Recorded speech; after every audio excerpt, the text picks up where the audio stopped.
Welcome to Good Sex at NYU, a podcast about sex, relationships, health, and mental health in a sex-positive space. So if you're looking for sometimes serious, sometimes funny, and always sex-positive discussions, then you're in the right place. I'm Danielle Elliman, Associate Director of Sexual and Relationship Respect Services at Counseling and Wellness Services. I use she, her pronouns. And I am April Fellers, a nurse and sexual health educator at the Student Health Center. I also use she, her pronouns. We are two white, cisgender, heterosexual, female-identifying clinicians, one with a medical background and the other with mental health experience, who seek to create a space that is inclusive of all identities, backgrounds, and perspectives.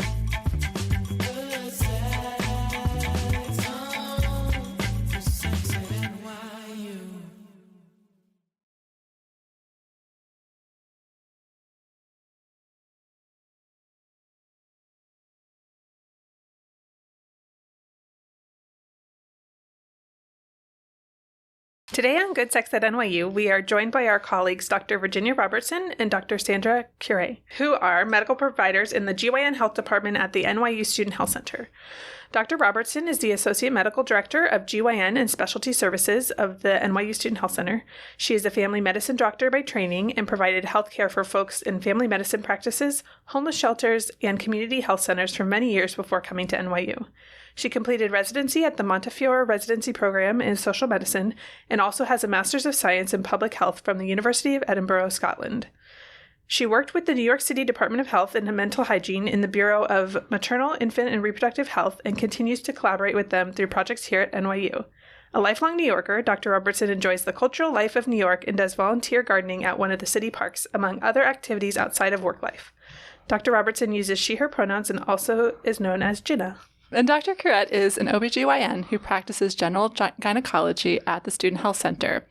She has been working at the Student Health Center for 2.5 years and enjoys working with the NYU student population. She recently celebrated her anniversary of being an OBGYN for 30 years. Congratulations. She completed her medical school in Puerto Rico and her residency training at Beth Israel Medical Center in New York City. She has practiced in different settings, including faculty practice, private practice, and community clinics. She was the director of a hospital-based community clinic in Pennsylvania and has held clinical assistant professor appointments at NYU School of Medicine, Morrisania College of Medicine at USF, Yale University School of Medicine, and UMD New Jersey, where she trained and taught medical students and residents. Outside of her work, she enjoys traveling, sailing, performing arts, and museums. She's a foodie and likes to watch sports and, thanks to the pandemic, Netflix, and she likes binging TV. Thank you both so much for joining us here today. We're so happy to have you. Thank you. Yeah, so our conversation today is going to be focusing on first the services offered at the GYN Health Department at the Student Health Center, and then we're also going to kind of zoom in and talk about PAP smears and HPV or human papillomavirus. We briefly touched on HPV in our STI episode, but we're grateful to have you here today to dig a little deeper and to give people more information that we could touch on in that subject. Sure. Yeah, it's so nice to have some experts nearby us. So thank you for joining us. Can you tell us a little bit about the types of appointments that you have in the GYN Health Department? Sure. So we offer a lot of services for the students of NYU. In particular, the breakdown is sort of focused visits versus annual visits. Focused visits can include things that are problem or need-based. So, for example, someone who's interested in birth control, either counseling to learn about it and maybe adopt some, or to just, continue on or change their method. It can be kind of more problem-oriented if there's menstrual problems or urinary tract symptoms. It can be about screening for STIs or perhaps focused testing because of concern about STIs. So these kinds of visits are many of the focused visits. And then things like also breast concerns or chest concerns. We offer services to anyone who really needs service. We do see mostly female identifying students, but male identifying students, if they have a cervix, et cetera, are certainly, we certainly welcome them to the office. And we can do STI screening. Different members of our team will will work with folks who are transgender, including one of our team members is actually on the gender team and does hormone therapy for folks who are on in the process of gender affirming care. The other side of the coin, if you will, are the annual visits. And this is something that we encourage people to come in about once a year. We call it the annual GYN visit, and not the annual GYN exam, and I'm going to explain about that.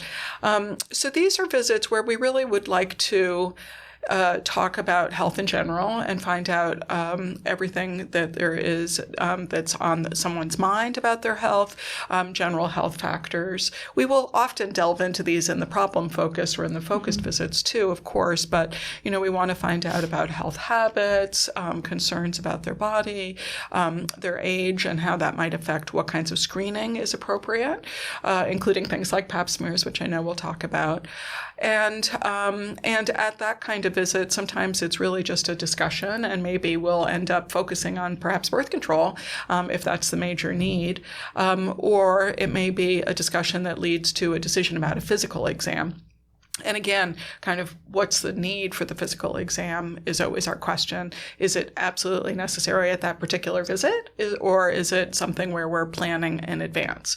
The younger the person is, the more likely it's going to be conversation-based and just kind of thinking about what vaccines, what kind of screening tests would be helpful, what kind of services do you wish to engage in. 18, 19, 20, a lot of times there may not need to be a physical exam. And then once we start getting to the 21, 22 and older, we'll be thinking about what kind of breast screening, including a clinical breast exam, might be appropriate, and whether a pelvic exam plus minus a PAP smear might be appropriate. Some of those things would be used if there was a problem also earlier, but an annual visit, that's one of the things that we'll make a decision about. Yeah. Can I ask a follow-up question?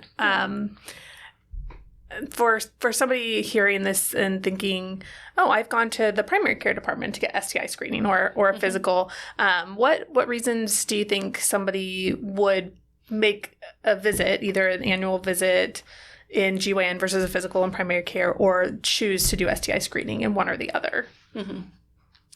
Largely, the STI screening that we can offer in each unit is really basically very similar. So that in and of itself can be, I think, really very much up to the student. Some people really want to begin to house the conversation in the conversation about my sex life, and maybe they want to do that with a GYN. Mm-hmm. So that might be a particular reason to sort of think about that. We do absolutely, kind of delve into a person's sexual life and their reproductive health and their reproductive potential, depending on what's appropriate for them. And sometimes those questions can be asked certainly by our primary care team too. But sometimes it is just that there's really kind of that interest in beginning to forge that relationship with somebody who would, be an ongoing caregiver over the course of their time at NYU. What else do you think about that? Why maybe us versus them, especially if things like, technical skills aren't different? I don't see it as a us versus them. I just see it like, they can go to the primary care, and the primary care themselves will say, okay, why don't you go to GYN to address this or to explore something that they might not be concerned at that moment, actually. And in my experience, a lot of the students do have some form of gynecological issue or concern, and that might be the reason why they come to us and not necessarily to their primary care team. Yeah. Different members of the primary care team have different depths of knowledge and comfort about, the various issues like menstrual disorders and things like that. So we work together. Yeah. Mm-hmm. And I know as an insider in the health center on the medical side that, any provider at the health center in primary care, GYN health can have the general contraceptive conversation. But if somebody decides they want an IUD or an Nexplanon or something like that, that's really the GYN department is the folks that are going to actually be able to put those in. So yes. It's a helpful tip for folks who don't know and think, oh, well, where should I go?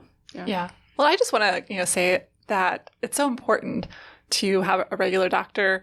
But also one of my like best relationships over the course of my life has been with my GYN doctor, because it is someone that I have like regularly gone to, like from my, gosh, I was late teens. Like we had to like get pap smears a little earlier back in those days, but I've been going like yearly, and that's like the one constant relationship that I have had, with a medical provider. And it's been really beneficial at times and sometimes harmful and sometimes not so good. And so I think it's really good to find someone that you work well with, because when you're going in for something so personal and something so, potentially, traumatizing, depending on like someone's history or background, then it's so important to develop that relationship early on, so that way when something does come up, maybe there's a scare or something that's concerning someone, that they have a safe place to go.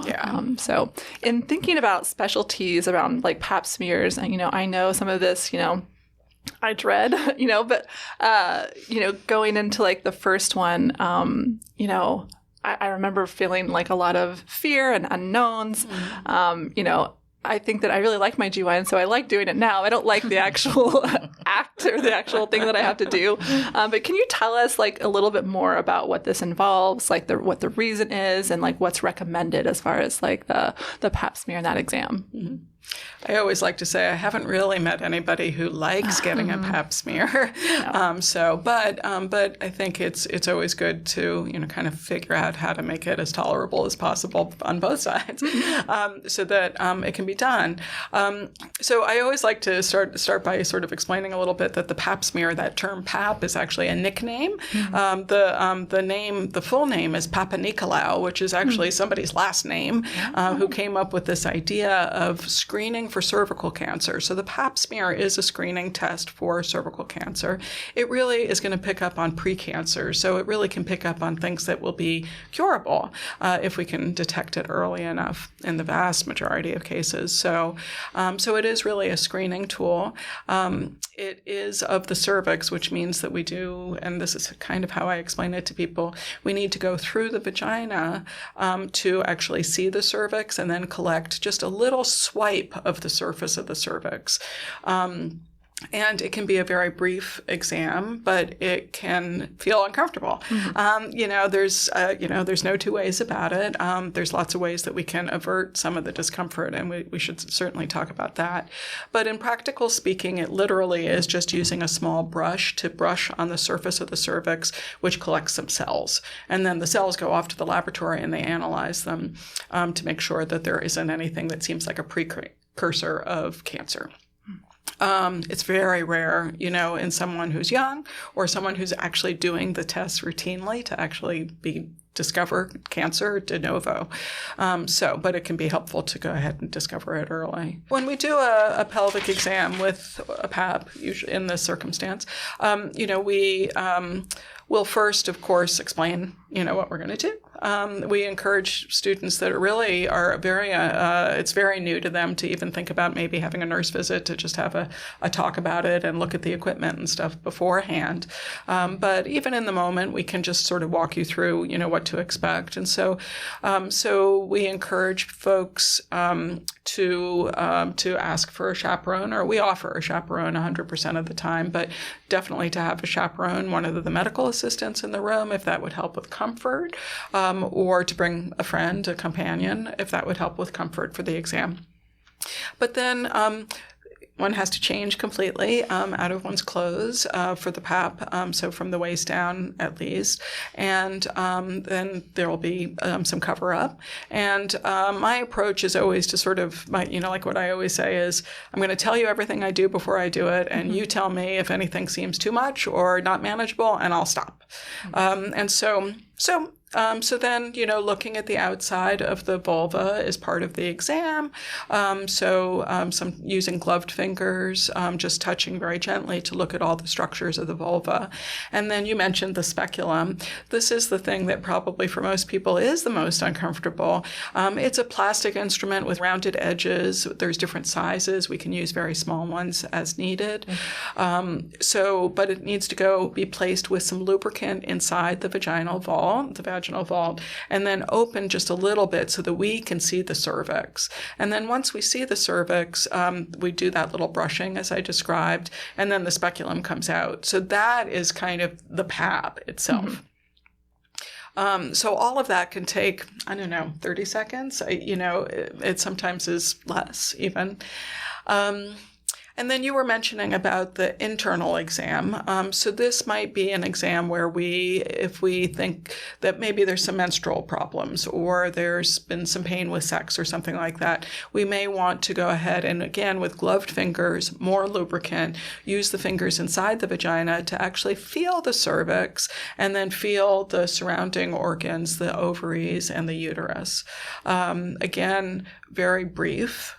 But it can sometimes give us an understanding of if there's any tenderness or enlargement of any of the structures. That part of the exam is usually, for most people, less uncomfortable. But as you might imagine, all of this can be terribly uncomfortable. So we really, really try and just listen to what our patient is telling us, what our student is telling us about what they can manage. Because especially if they're coming in for just a routine PAP, one, it can be done another time if it's really unmanageable.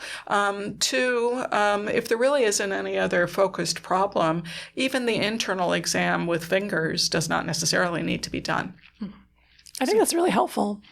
Excuse me. It's really helpful to hear because what I'm also hearing in there is that trauma-informed perspective, right? Like letting people know what steps are happening, explaining to them before it happens, being really transparent, letting them know that like any of these steps are optional and we can like stop and do this another day, right? Because, hopefully you've never had any kind of, trauma or harm that has happened.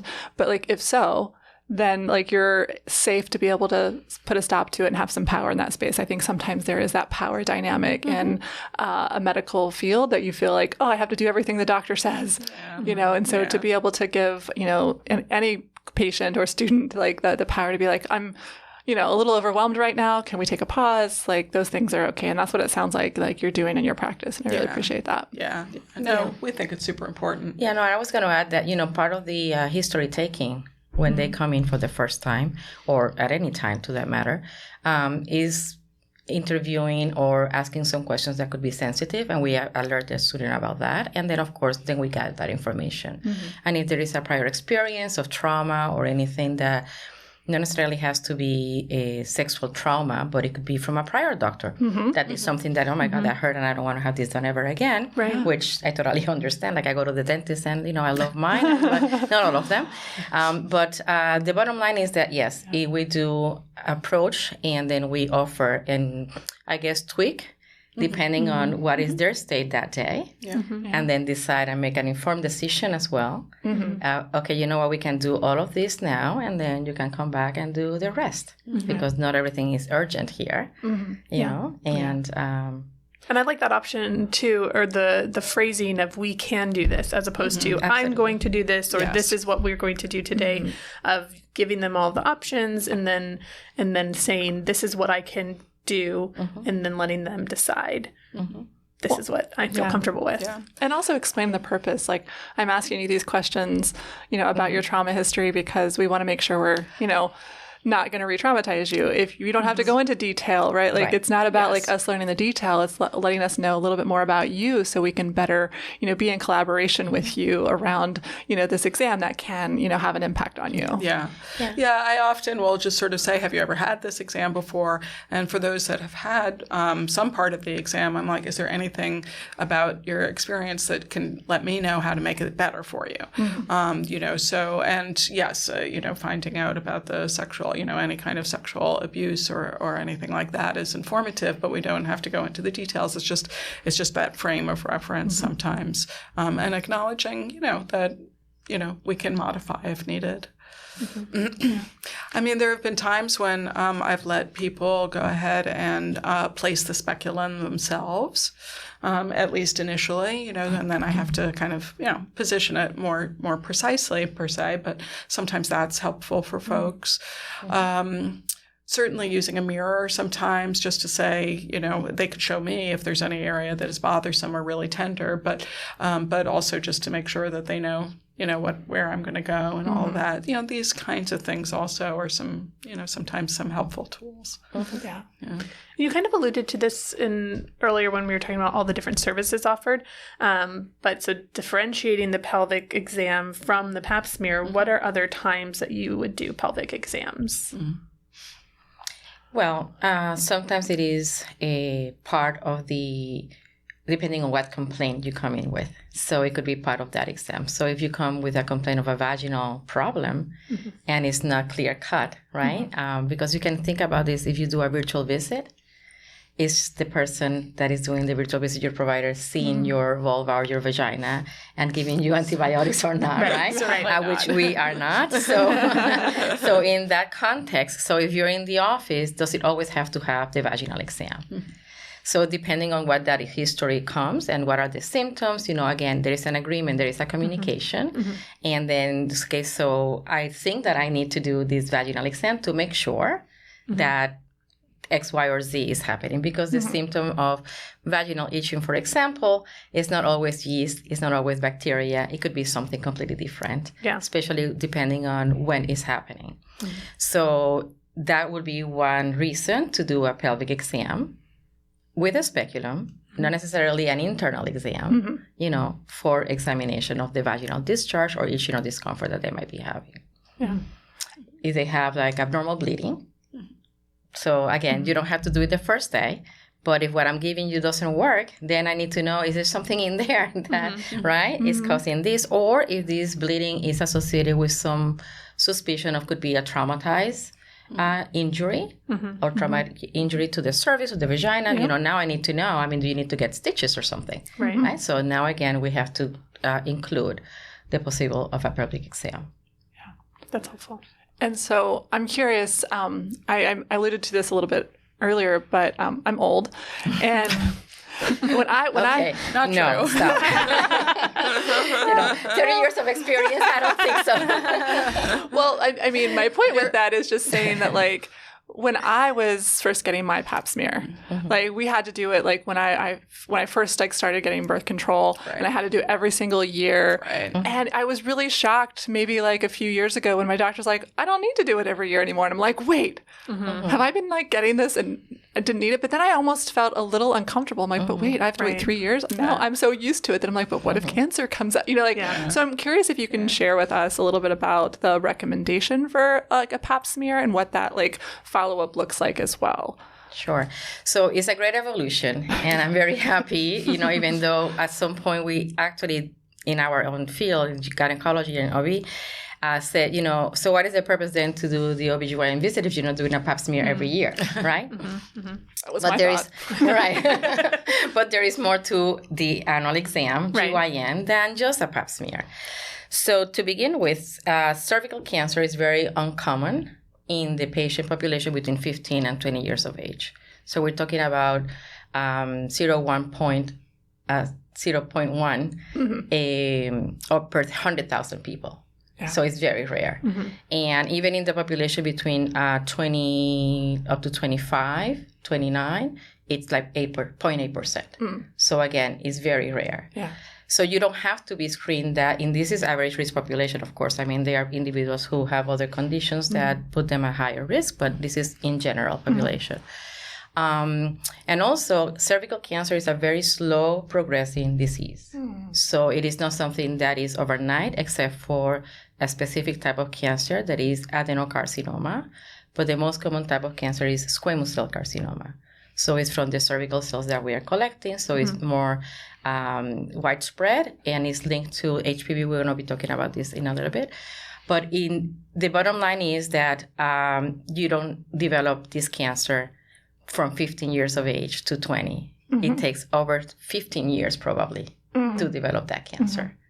Okay. So there is a lot of data out there, a lot of just scientific thing that doesn't, part of this thing right now, that they have come to these recommendations. But said that, there are still individuals and some societies that continue to recommend yearly screening. But in our setting, The screening is for every 3 years for pap smears only. And for certain age group that we are doing other testing in conjunction with the pap smear, which is the HPV testing, then it's every 5 years. Okay. So anywhere from 3 to 5 years, depending on your age group, what test you're having, that's where, we're going to be screening you out. And the current age to start now is 21, whereas I think it used to be earlier. So nobody under the age of 21, again, in our in our culture here, will get or should get a pap smear. Specific condition, they can, okay? Because there are things that, we still say, okay, something that might be wrong with the cervix, we have to know, not because there is cancer, what else is there in that cervix that is causing this problem, bleeding or discharge or whatever. So it's 21 and under, nothing. 21 and above, you can have a pap smear. But said that, in other countries, in other healthcare systems, they have different recommendations as well. So the American Cancer Society, for example, says the pap smear should be age 25, your first one. In United Kingdom, is age 25. So other countries do it at age first sexual activity, still in that old category that we had before, or 3 years from initiation of sexual activity. So you can have 18 years of age and then have had a pap smear. You come from someplace else, and then you come here, and then we are like, in this limbo things, and trying to tell you, no, we don't do that here. You have 3 more years to go. Don't worry about it, all that. And then, for example, there is also the World Health Organization that recommends screening at age 30. So again, we're talking about first screening. First screening. Wow. So we're talking about global now. We're talking about all the world. Yeah. And you have to keep in mind about resources, population, right? It's not only economical resources, but medical resources. Right. Yeah. Access to care. Yeah. So we are very lucky that we have that here in our own school for our students, frankly. Yeah. I like, though, that you mentioned that it felt a little weird when you were, both relieved to know that you didn't have to get a PAP every year because presumably everything was normal.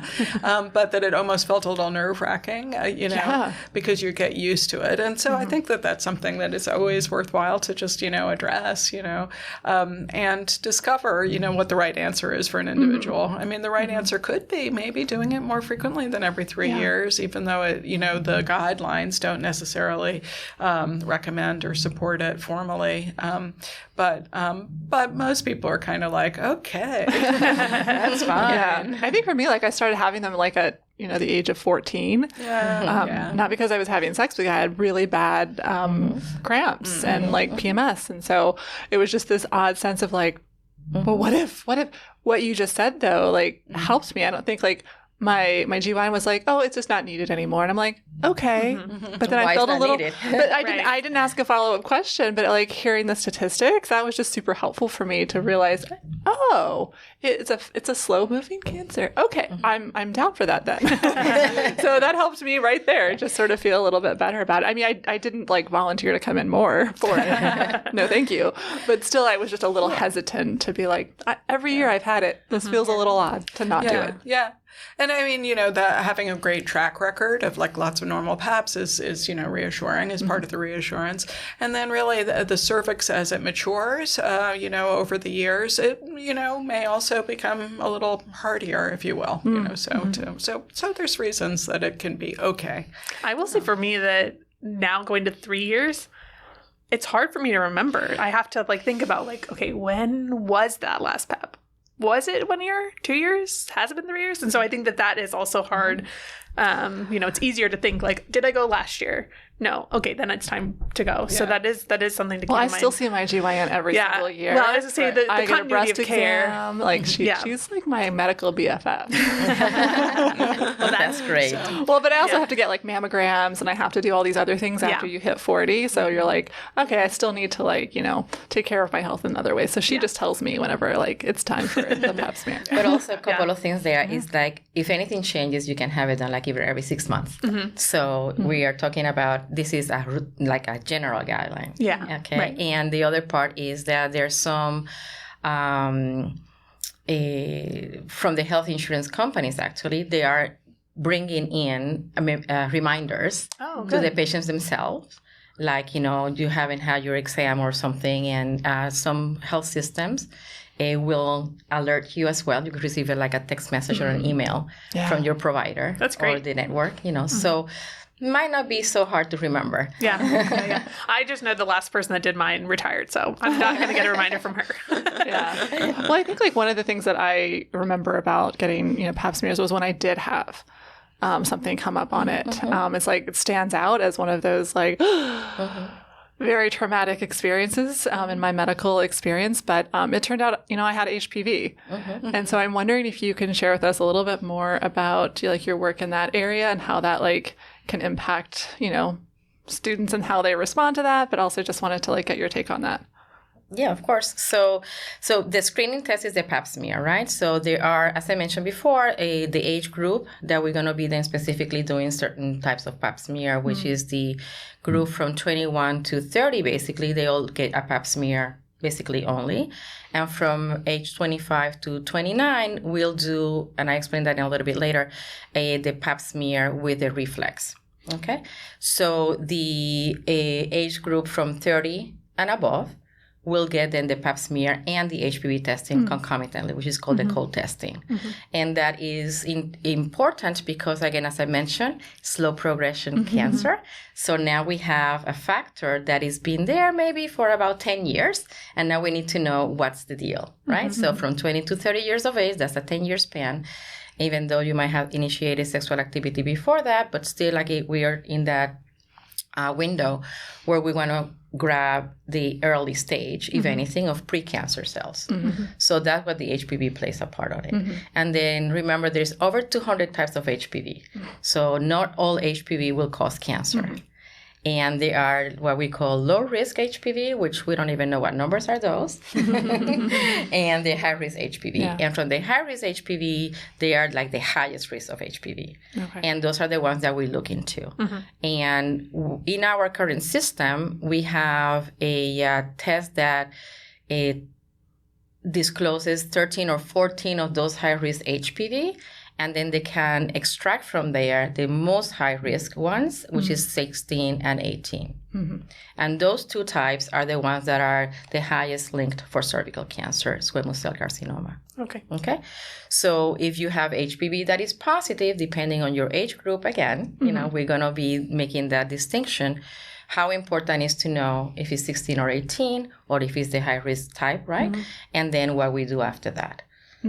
HPV is usually a transient infection, so it goes maturing as your cells mature to the surface. That's when you pick up the virus, and then it goes away.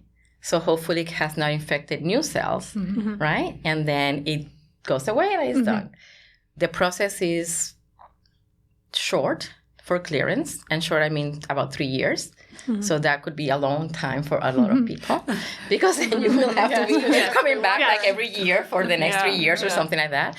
But in medicine talk, it's very short time,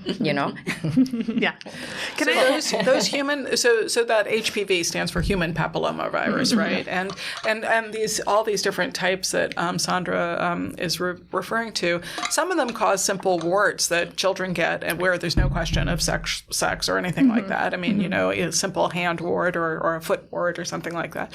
But then different strains, kind of have avidity for different kinds of tissue, and so that's where we begin to, the science has shown us that there are certain strains that in particular will affect the cervix and can really kind of trigger the development of abnormal cells that over time, if unattended to, could turn into cancer. But that's the thing. If you're getting your PAPs and you do the follow-up tests, and perhaps even diagnostic tests that are a little more sophisticated, usually things will be well. Well, and I just want to say that, I had a follow-up biopsy. it was fine. It cleared within like the next pap smear. So like it was fine. I think this was also before there was any kind of vaccination, Right. you know? And so like that was also why it was like really just, you know, amazing that this vaccine came up, because you're like, oh, wow, like that helps with some of the different strains. I'm wondering if you can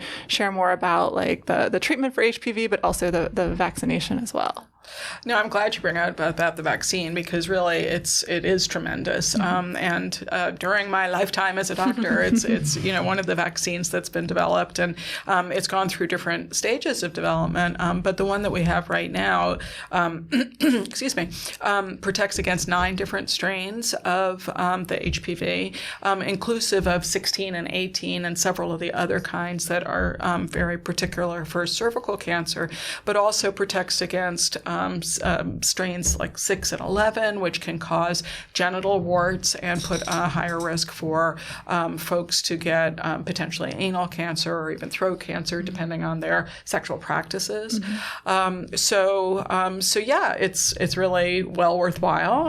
It's typically recommended to start it in the early teens, with the idea that, yes, we're trying to prevent a number of different kinds of cancers that could be associated with sexual contact and sexual transmission. So perhaps get there beforehand. But it can be done anywhere up to age 45, actually. It can be I got initiated. mine. Yeah. Actually, they start age 9 years of age. Start at that's 9. true. So Oh, age wow. true. 9 That's and to true. 45. Yes. And Yes. both for male and females or trans, any population. Yes. Yeah. Yeah. I think that's important, because I think Yes. oftentimes you hear about it with people who have a cervix, and it's, you know, important that everybody, because everyone can Everyone. get Yes. HPV. Right. And that's Right. one of the advantages of the new science, actually, because originally it was only for female patients with cervixes, okay, that was recommended. And then over the course of our career, we have seen how the changes and then how then it was promoted in pediatric clinics, which was not before, Right.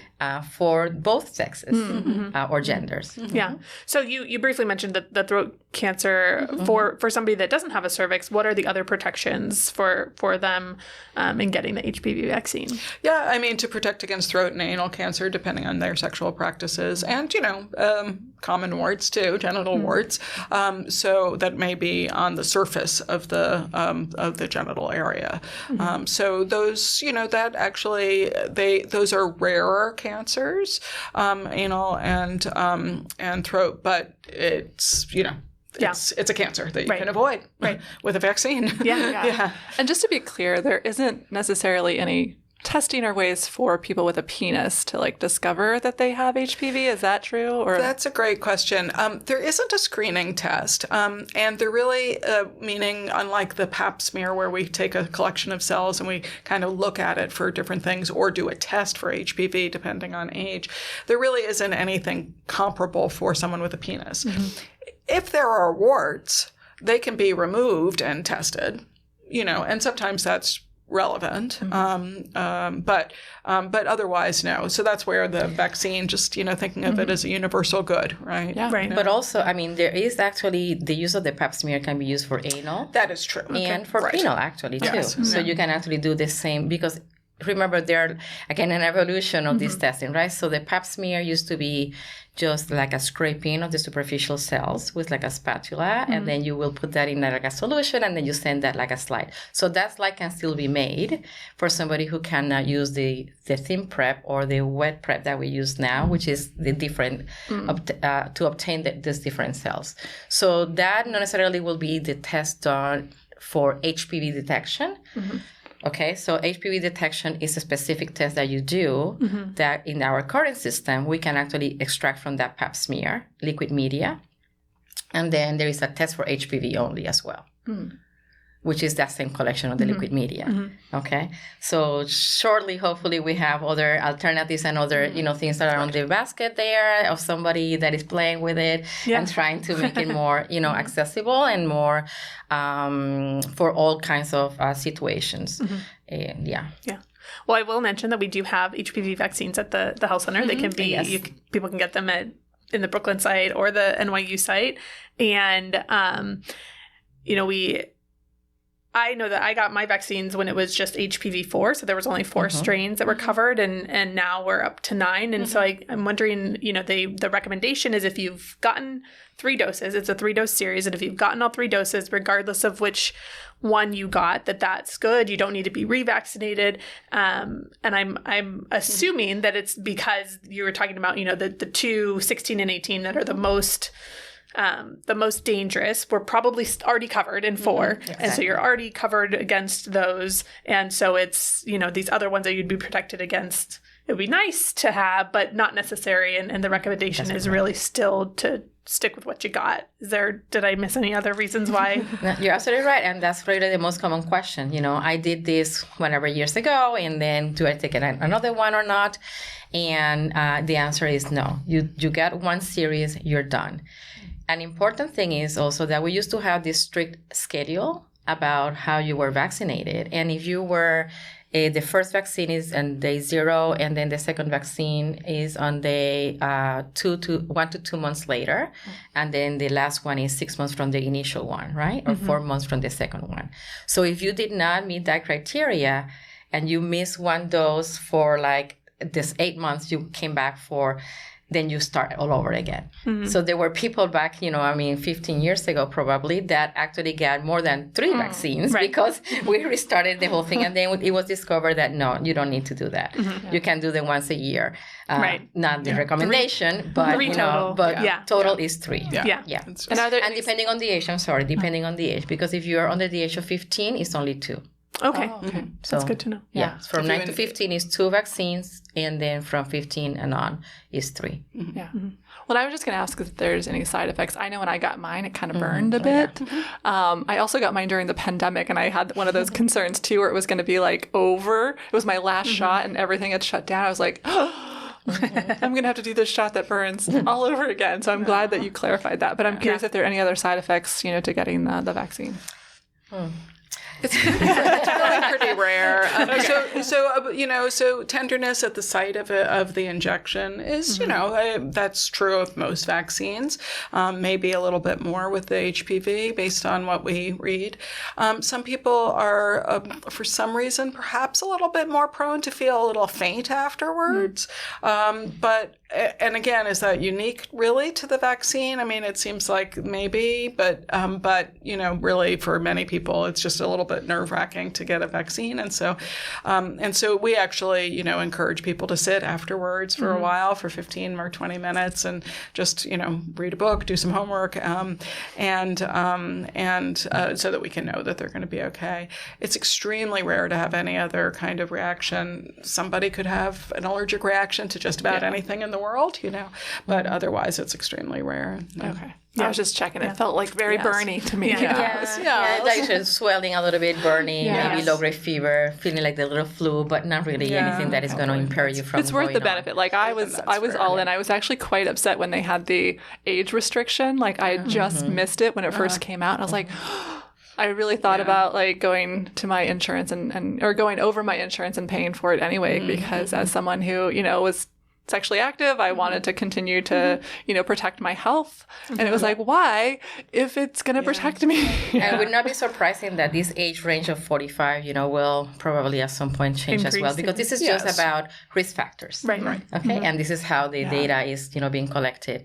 But you mentioned something interesting that I wanted to add to in terms of the benefits of the vaccine. And so if you have HPV already, it doesn't cure it, it doesn't make it worse, but you can continue to do the vaccination because it will protect you against these other types of HPV that not necessarily is the one that you have currently. And secondly, it has been shown that people who get the vaccine and then have higher grade lesions, precancer lesions, and they get treatment, the recurrence of those lesions or those abnormalities are much less on people who have been vaccinated. So it's not really curing the disease, but it is preventing you from progressing on the disease. Okay. Okay? Interesting. Does it make sense? Yeah. So somebody that could have had, like somebody that's not vaccinated and gets HPV that goes away, it can flare back up. Is that what you're saying? Don't flare back up, but you can get another HPV. Got it. Remember Okay. that 200 types of yes, HPV. Exactly. So. Yes. But is it like other viruses? Like if I have type 10, I won't get type 10 again, but I might get type 50 or something like exactly. that. Yeah. Right. Yeah. Mm-hmm. Okay. Can I actually rewind back to when we were talking about the different tests and pap smears and abnormalities? If somebody has an abnormality on a pap smear, what else could that indicate besides HPV? Like if somebody's not even getting tested for HPV, it's earlier, and they have this abnormality, what else could it be besides HPV? And then what are the next steps? I know Danielle mentioned colposcopy, and so what are the next steps of after somebody receives an abnormal pap smear? Right. So I'm sorry. So there are like, two types of cancer that we are trying to identify in the cervix, which is squamous cell carcinoma and adenocarcinoma. So the precursors of those, and the one specifically for squamous cell carcinoma, are the ones that the pap smear is so important right now. And this is where you have atypical cells that they might or might not have a specific grade to it, a specific grade to it. So they grade them from atypical cells to low grade to high grade, and then cancer. And then some of these can be associated with the HPV, but some of them are not. But it's assumed, since the HPV is so associated with these changes, that if you have a higher grade lesion, it's HPV related. Got it. Okay. But the lower grade lesions or the atypical cells that we don't know really mean what they mean, they ask us one, not necessarily have to be HPV related. So an atypical cell can look atypical because there is an inflammation, there is an infection, there was blood. Lots of reasons. So there are lots of reasons that could be affecting that reading. And then that's when the HPV testing will corroborate or enhance the diagnosis or the screening test.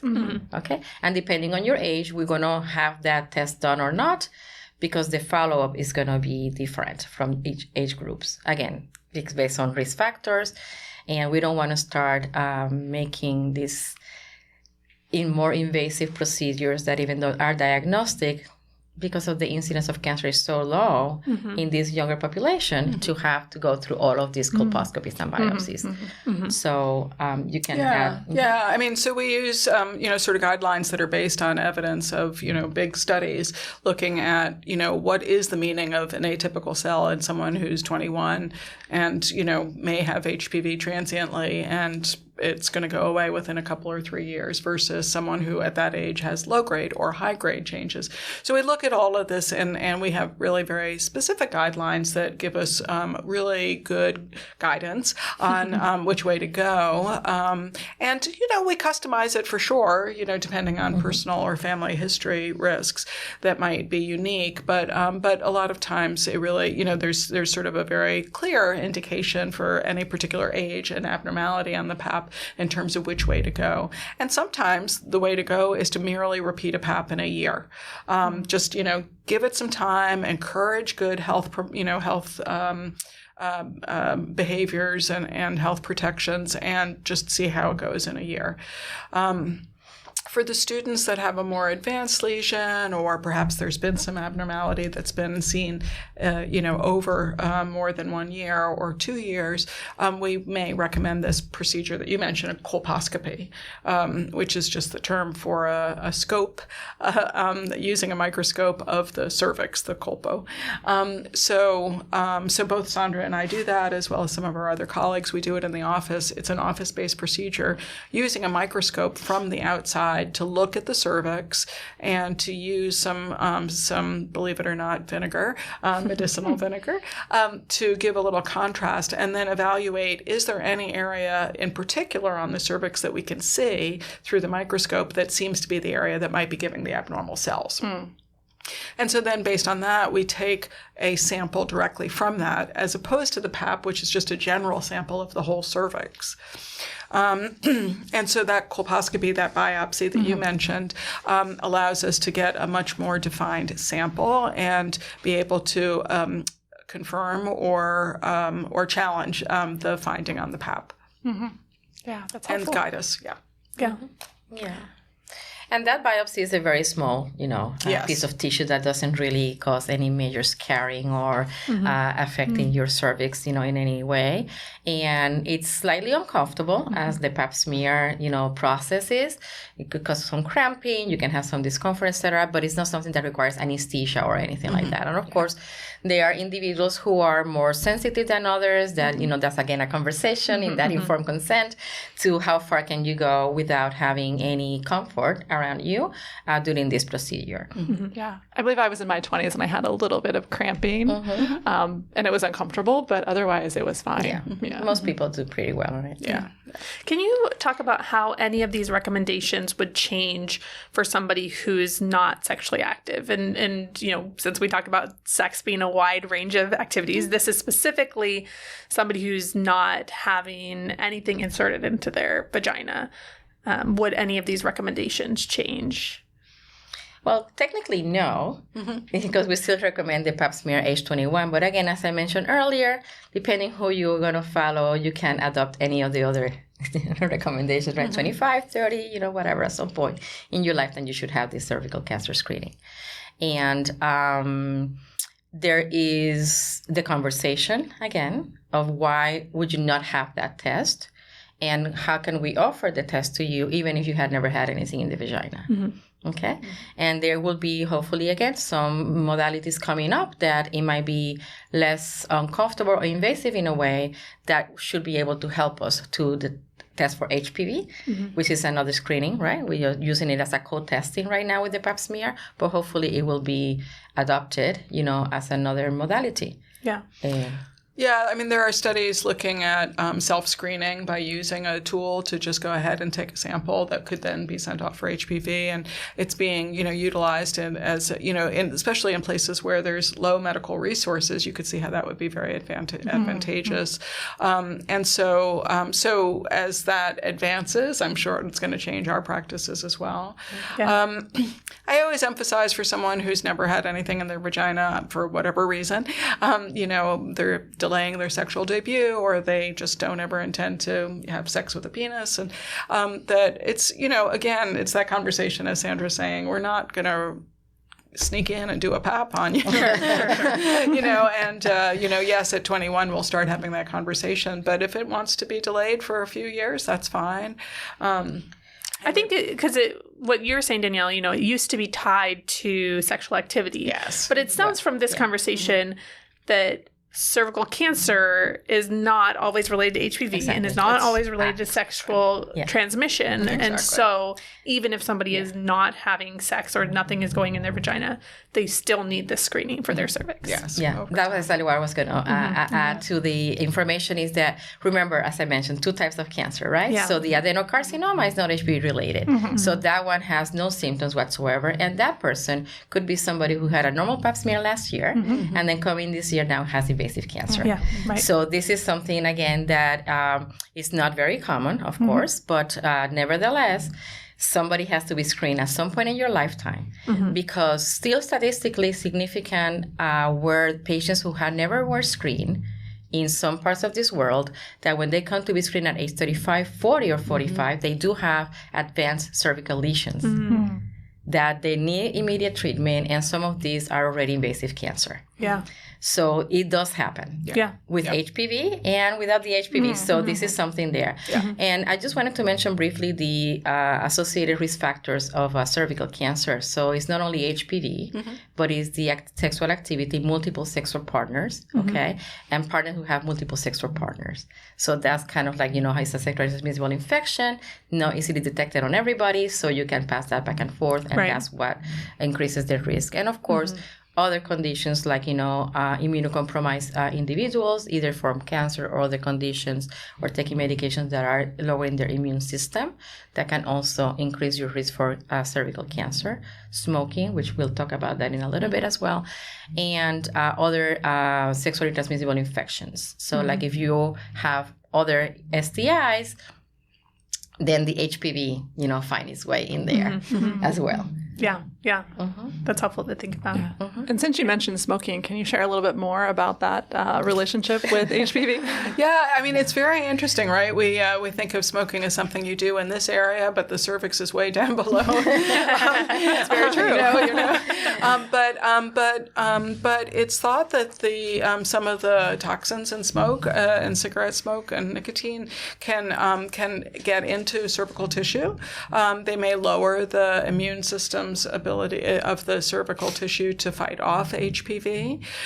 They may actually sort of allow certain types of HPV to replicate more easily in the cervical tissue. And so there are studies that show that smokers will have a higher burden of HPV 16 and 18 in comparison to non-smokers or former smokers.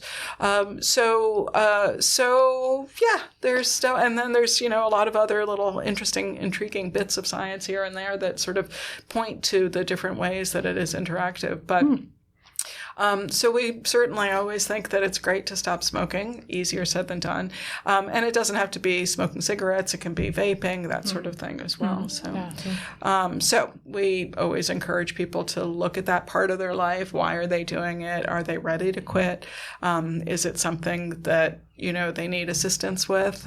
We've got, the Quit to Win program through NYU, which is great for that.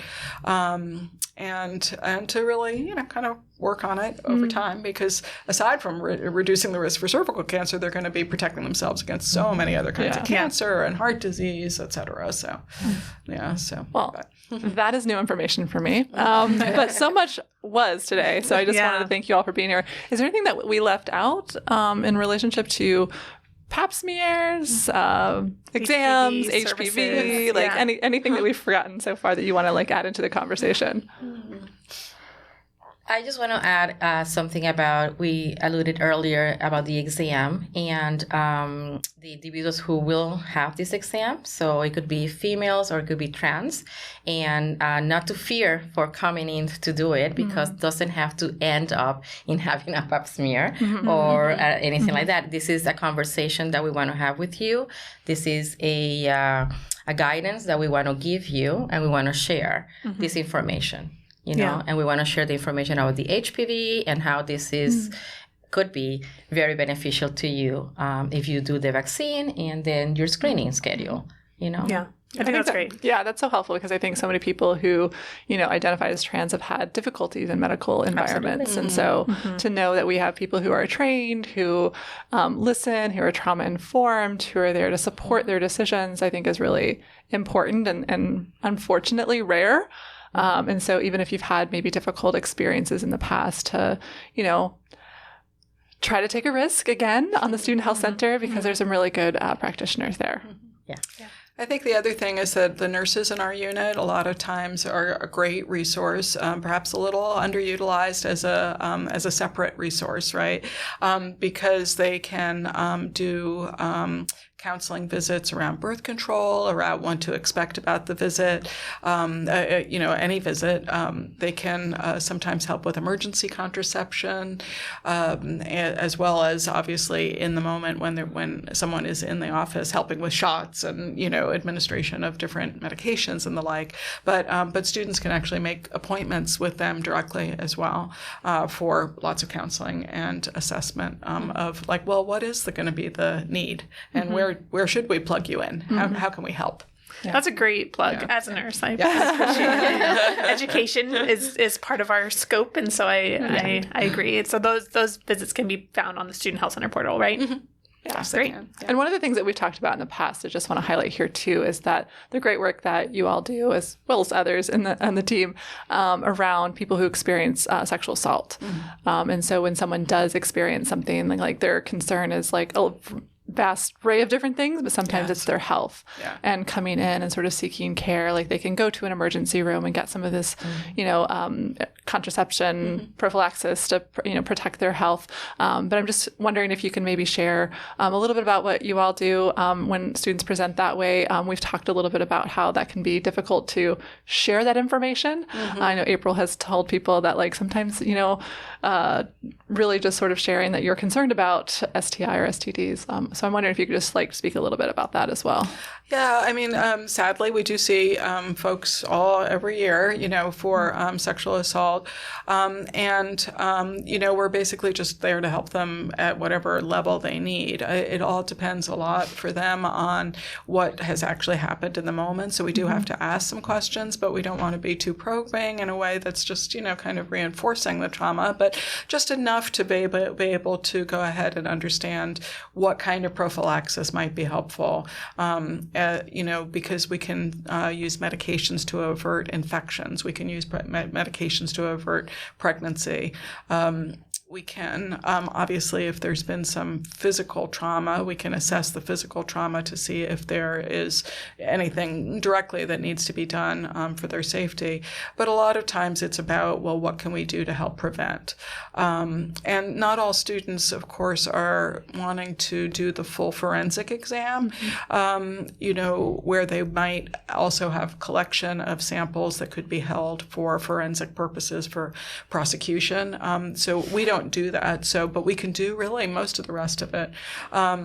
Amongst our team, we actually really help each other out with this because we know that that anyone who suffered that kind of assault may need extra time. And so we all just kind of behind the scenes rearrange appointments and, somebody who's going in to take care of the person who's had the sexual assault, magically some of their other visits might be asked to move to another clinician. And we all work together to make that happen. And the nurses, are great at helping with that as well as providing also their own kind of support for the person who suffered that. So is that kind of what you're thinking about? Yeah, I think just, sort of naming that, you all do that work as well and how important that can be. And I think the difficulty of just sort of naming that, hey, I had the sexual assault and now I'm concerned about this, can be quite difficult. And like, where do you go on the portal to like get an appointment for that? Like that can be really challenging. There really isn't a portal selection for that. We're hopeful that they will reach out to the Wellness Exchange.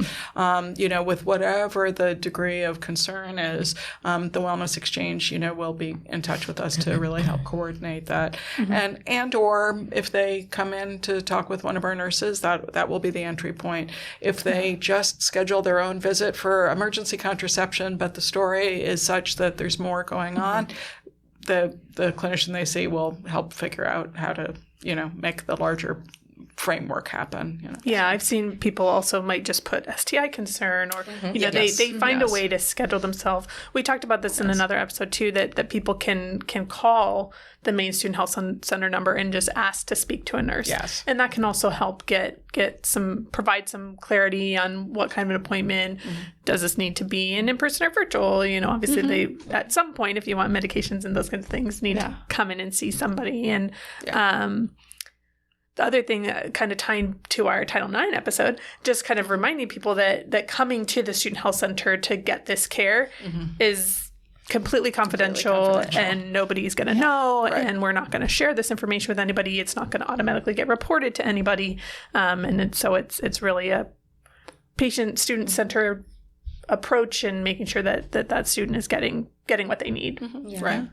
And I have had students, I think you all know this, where they've come in and we've had the conversation and they've decided in the moment to do forensics. And then we just, tap into our friends at Wellness Exchange, tap into Danielle's, group to really go ahead and help them get to the right kind of care facility for that. So that sometimes there are, I'm sure, quite a few students that never come to us actually because they've already made that decision with Wellness or with, Danielle and Colleen, but sometimes even in the moment when they're working with us, they're processing, and we're there to just listen to the process and help. Yeah, definitely it's a collaboration. We want everyone to know that, it's okay to reach out. And it's safe and it's confidential. So thank you so much for answering that question. I appreciate it. And thank you for being here today. Thank you. Our pleasure. Great to have you. It's nice to be invited. Thank you so much. Thank you for the invite. Yes. If you have questions about the podcast or anything we talked about today, please feel free to reach out to us at goodsex.podcast@nyu.edu. This email address is monitored during business hours and may take 3 to 4 days for follow-up. We are definitely open to critical and thoughtful feedback. as we didn't cover everything in this episode and might have said something that was inaccurate or that had a negative impact on someone. If you have questions about your sexual health and are an NYU student, you can connect with our Student Health Center sex expert at sexpert@nyu.edu or schedule an appointment through the Student Health Center portal. Look at our show notes for additional information and resources, including organizations, articles, books, and videos. If you have urgent mental health concerns, safety issues, or you are worried that someone might have caused harm to you, or that you might have caused harm to someone, then you can contact NYU's Confidential Wellness Exchange at 212-443-9999. Chat with them using their mobile app or email them at wellness.exchange@nyu.edu. For anyone, NYU or non-NYU listeners, you can call the National Sexual Assault Hotline at 1-800-656-4673, the National Domestic Violence Hotline at 1-800-799-7233, or the National Mental Health Hotline. Simply dial 988 from anywhere in the U.S. Thanks for listening, and tune in to our next episode where we continue to talk about good sex at NYU. Subscribe to the podcast to hear all of our quickies and interviews with NYU community members. Thanks to our content contributors for this episode, Bernadette Kerr, Alyssa LaFosse, Dr. Dominic Baini-Amisa, Zoe Raguzios, and to our health promotion team, Anna Genova, Jenny Mellum, Parade Stone, and Arna Dixit, and to Gotham Studios and Karen Ortman.